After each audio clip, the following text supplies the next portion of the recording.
My name is Izzy and I'm a tutor on Cambly, and today we're going to be looking at independent clauses. So first let's start with what is an independent clause. To identify whether a clause is independent or not, there are three things you need to look for. The first is, does it contain a subject? The second, does it contain a verb? And the third, does it express a complete thought? Can the clause stand alone as a sentence? Let's look at an example to see how an independent clause is broken down into these parts. So let's take our example. She's wearing a yellow coat. So firstly, let's look for the subject. The subjects are what the sentence is about. So here, the subjects are she and yellow coat. Next, let's look for the verb. The verb describes the action of the subject. In this sentence, the verb is wearing. Lastly, we need to ask ourselves, is the sentence complete? A complete thought means you don't need any additional information to understand what the sentence is telling you.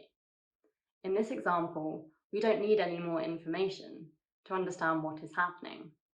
We have a clear image of what the sentence is telling us from these words alone. This is the easiest way to tell if something is an independent clause or not. Here are a few more examples. Cheetahs are the fastest land animals.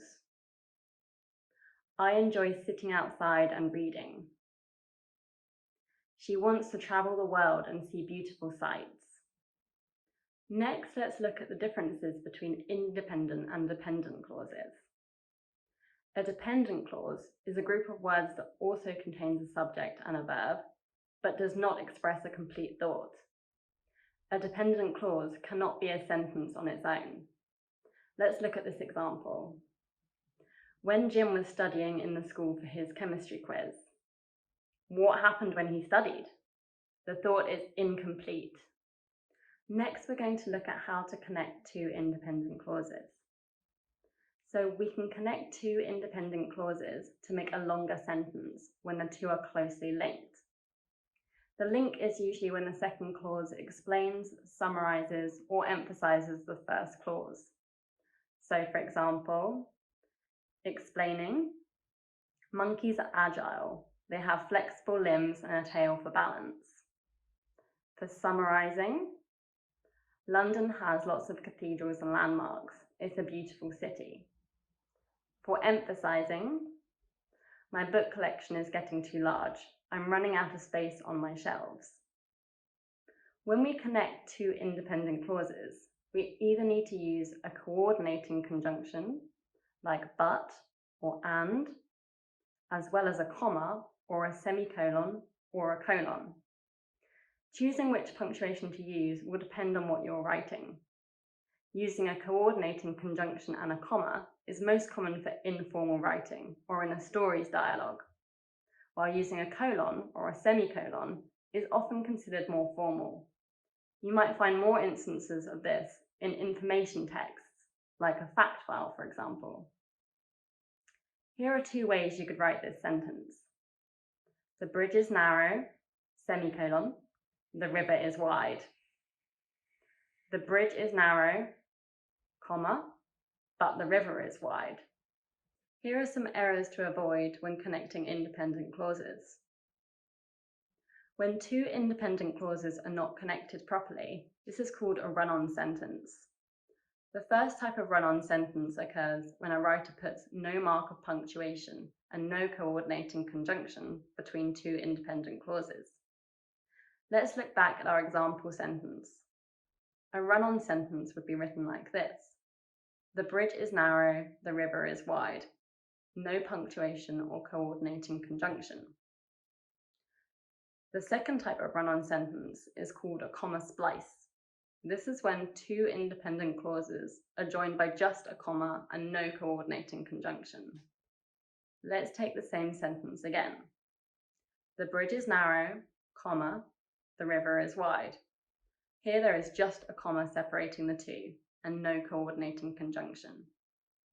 Finally, let's look at how to connect an independent and a dependent clause to make a complex sentence. It's important to remember that a dependent clause needs an independent clause in order to make sense. So to connect an independent and dependent clause, we use a subordinating conjunction. Here are some examples of this.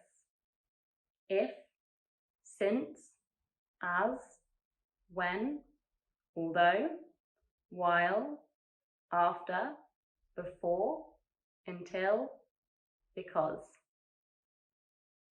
It doesn't matter whether the independent clause or the dependent clause comes first in the sentence, as long as the dependent clause has this subordinating conjunction. Let's look at an example. I enjoy going on long walks, although it can be tiring. You can also say, although it can be tiring, I enjoy going on long walks. Can you tell which clause is the dependent and which is the independent? I enjoy going on long walks is the independent clause, and although it can be tiring is the dependent clause, with although as the subordinating conjunction here. We know that although it can be tiring is the dependent clause, as it wouldn't make sense as a sentence on its own.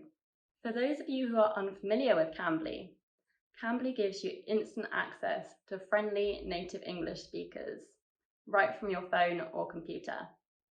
You can take English lessons anytime, anywhere. Schedule your next lesson with me using the link below. Thank you so much for watching. Bye!